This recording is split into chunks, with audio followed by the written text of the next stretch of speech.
दोस्तों, अब एक नए सेक्टर में भारत ने कतर की नींद हराम करना शुरू कर दिया है, क्योंकि वर्तमान समय में भारत के पास दुनिया की चौथी सबसे बड़ी ऑयल रिफाइनिंग कैपेसिटी है। लेकिन भारत जिस तरीके से हाइड्रोजन फ्यूल सेक्टर में लगातार तेजी से काम कर रहा है, इससे यही लगता है कि इन फ्यूचर भारत के पास दुनिया की सबसे बड़ी हाइड्रोजन फ्यूल जनरेशन कैपेसिटी भी होने वाली है। वैसे देखा जाए तो भारत टोटल कैपेसिटी के हिसाब से दुनिया के चौथे स्थान पर है, लेकिन अगर एक इंडस्ट्री वाइज यानी एक रिफाइनरी की बात की जाए तो भारत के पास जो दुनिया की सबसे बड़ी रिफाइनरी है वो है जामनगर रिफाइनरी। इसे रिलायंस इंडस्ट्रीज संचालित करती है। इसमें एक दिन में करीब 1.2 मिलियन बैरल कच्चे तेल को रिफाइंड किया जाता है। अगर आप ध्यान से देखें तो पूरे क्रूड ऑयल और हाइड्रोकार्बन के बिजनेस में रिफाइनरी बहुत इंपॉर्टेंट रोल प्ले करती है। अगर रिफाइनरीज नहीं होंगी तो क्रूड ऑन ऑयल को एक्चुअल पेट्रोलियम प्रोडक्ट में कन्वर्ट करने का काम आखिर कौन करेगा? और यही सेम काम हाइड्रोजन इंडस्ट्री में इलेक्ट्रोलाइट्स के जरिए किया जाता है। लेकिन आज एक ऐसी रिपोर्ट सामने निकल कर आई है जिससे ये सारी चीजें क्लियरली बताई जा सकती हैं कि भारत इन फ्यूचर दुनिया का सबसे बड़ा इलेक्ट्रोलाइजर्स प्रोड्यूस करने वाला कंट्री भी बनने वाला है। पूरी डेवलपमेंट क्या है, आज के इस वीडियो में समझते हैं। भारत जिस तरह से कतर को सबक सिखा रहा है, उसके लिए इस वीडियो को एक लाइक जरूर करें। साथ ही इसी तरह और भी नॉलेजेबल वीडियो पाने के लिए चैनल को सब्सक्राइब जरूर करें। साथियों, रिपोर्ट्स के मुताबिक 7 जुलाई 2023 को भारत की solar energy corporation of India की तरफ से 1.5 गीगावाट की इलेक्ट्रोलाइजर्स मैन्युफैक्चर करने के लिए कुछ कंपनियों को इनवाइट किया गया था, जिसमें अब करीब 21 कंपनियों ने पार्टिसिपेट किया है। इसके अलावा उस समय हाइड्रोजन प्रोड्यूस करने वाली कंपनियों को भी इनवाइट किया गया था, जिसमें करीब 14 कंपनियों ने पार्टिसिपेट कर लिया है। और इस बार नए स्टार्टअप में छोटी कंपनी नहीं बल्कि बड़े बड़े दिग्गज कंपनियों ने पार्टिसिपेट किया है। अगर हम इलेक्ट्रोलाइजर्स इंडस्ट्री में कुछ हाईलाइट कंपनी की बात करें तो उसमें Reliance electrolysers industry manufacturing, Adani group और एल&टी जैसे प्लेयर्स ने पार्टिसिपेट किया है। एंड टोटल कैपेसिटी थी 1.5 गीगावाट की। लेकिन जिस तरीके से कंपनियों ने पार्टिसिपेट किया है, रिजल्ट्स ये सामने निकल आ रही हैं कि इससे करीब 3.4 गीगावाट की एनुअल कैपेसिटी के साथ में इलेक्ट्रोलाइजर्स को मैन्युफैक्चर किया जाएगा।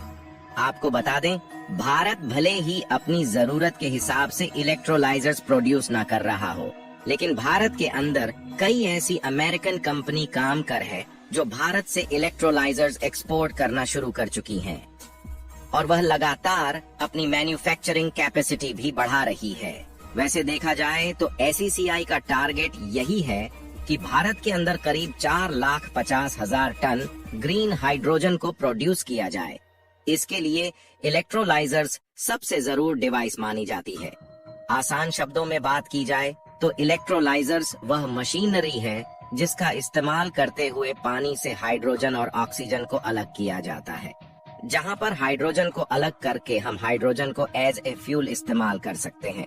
इलेक्ट्रोलाइजर्स में पार्टिसिपेट कर रही और कंपनी की बात की जाए तो इसमें ओहियम, जॉन कॉकटेल और जिंदल इंडिया जैसी कंपनियों ने पार्टिसिपेट किया है। इसके अलावा हाइड्रोजन प्रोड्यूस करने के मामले में ग्रीन को, जेएसडब्ल्यू, वेलस्पन, एसपीपी और भारत पेट्रोलियम जैसे बड़े प्लेयर्स ने पार्टिसिपेट किया है।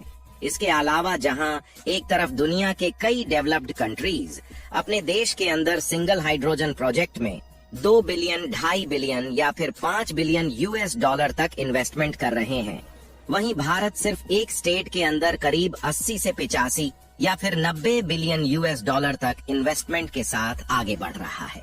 और यह कोई हवाई बातें नहीं है।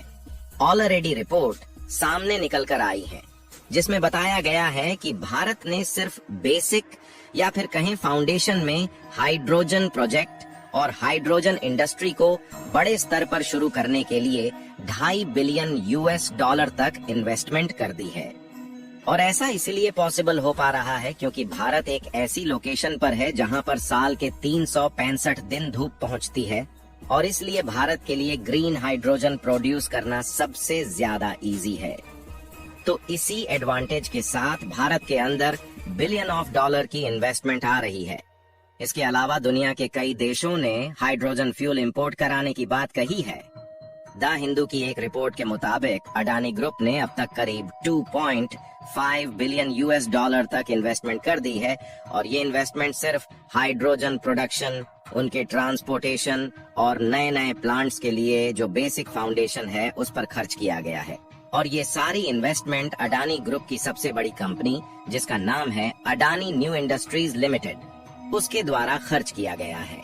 और अडानी ग्रुप का टारगेट यही है कि भारत में 2027 तक करीब 1 मिलियन टन हाइड्रोजन का प्रोडक्शन इनकी तरफ से किया जाएगा और अगले 10 सालों में करीब इसमें 50 बिलियन यूएस डॉलर तक की इन्वेस्टमेंट की जाएगी। साथ ही 30 लाख टन हाइड्रोजन का प्रोडक्शन किया जाएगा, जिसे हम अमेरिका, यूरोप, मिडिल ईस्ट या फिर कहें दुनिया के हर कोने तक एक्सपोर्ट करने की तैयारी में है। और अडानी ग्रुप ने अनाउंसमेंट की थी कि गुजरात के मुद्रा में हाइड्रोजन प्लांट को सेटअप कर रहे हैं। उसके बेसिक फाउंडेशन काम को किया जा चुके हैं और वहां से ही मिडिल ईस्ट तक डायरेक्टली पाइपलाइन कनेक्टिविटी बिछाई जाएगी ताकि हम डायरेक्टली वहां पर हाइड्रोजन एक्सपोर्ट कर सकें। ऑलरेडी मिडिल ईस्ट की बात की जाए तो यूएई और सऊदी अरेबिया जैसे देशों ने भारत के साथ में इस प्रोजेक्ट को लेकर के काफी ज्यादा सीरियस नजर आए हैं और उन्होंने भी कहा है कि हम ऐसी पाइपलाइन कनेक्टिविटी बनाएंगे जिससे हम इजीली क्रूड ऑयल जैसी चीजों को एक्सपोर्ट कर सकें। इसके साथ साथ हाइड्रोजन जैसी चीजों का इंपोर्ट कर सकें, यानी मल्टीपल बिजनेस यहां से ऑपरेट किए जाएंगे। और अडानी ग्रुप की सबसे अच्छी बात यह है कि अडानी ग्रुप पूरे प्रोसेस को एक साथ लेकर के चल रहा है, यानी कि सोलर पैनल्स को बनाने वाली भी मल्टीपल फैक्ट्रीज भी भारत में सेटअप की जाएंगी। यहाँ तक कि सोलर पैनल्स में इस्तेमाल होने वाले वेपन्स, सेल्स मॉड्यूल्स और बैटरी का प्रोडक्शन अडानी ग्रुप करने वाली है और विंड टरबाइन में इस्तेमाल होने वाले जनरेटर और मल्टीपल इलेक्ट्रॉनिक चीजों का प्रोडक्शन भी अडानी ग्रुप करेगी ताकि उन्हें कोई भी कंपोनेंट या फिर मशीनरी किसी और देश से इंपोर्ट करने की जरूरत ना पड़े। और आपको याद होगा रिसेंटली अडानी ग्रुप ने 5.2 मेगावाट के विंड टरबाइन जनरेटर को भी विकसित किया है, जो कि बहुत ज्यादा पावरफुल टरबाइन जनरेटर माना गया है। और इसी साल की हुई बड़ी डेवलपमेंट की बात की जाए तो अडानी ग्रुप ने सितंबर के महीने में जापान और ताइवान जैसे देशों के साथ ग्रीन हाइड्रोजन और अमोनिया को प्रोड्यूस करने और इसके अलावा इसको एक्सपोर्ट करने के लिए कई समझौते भी साइन किए हैं।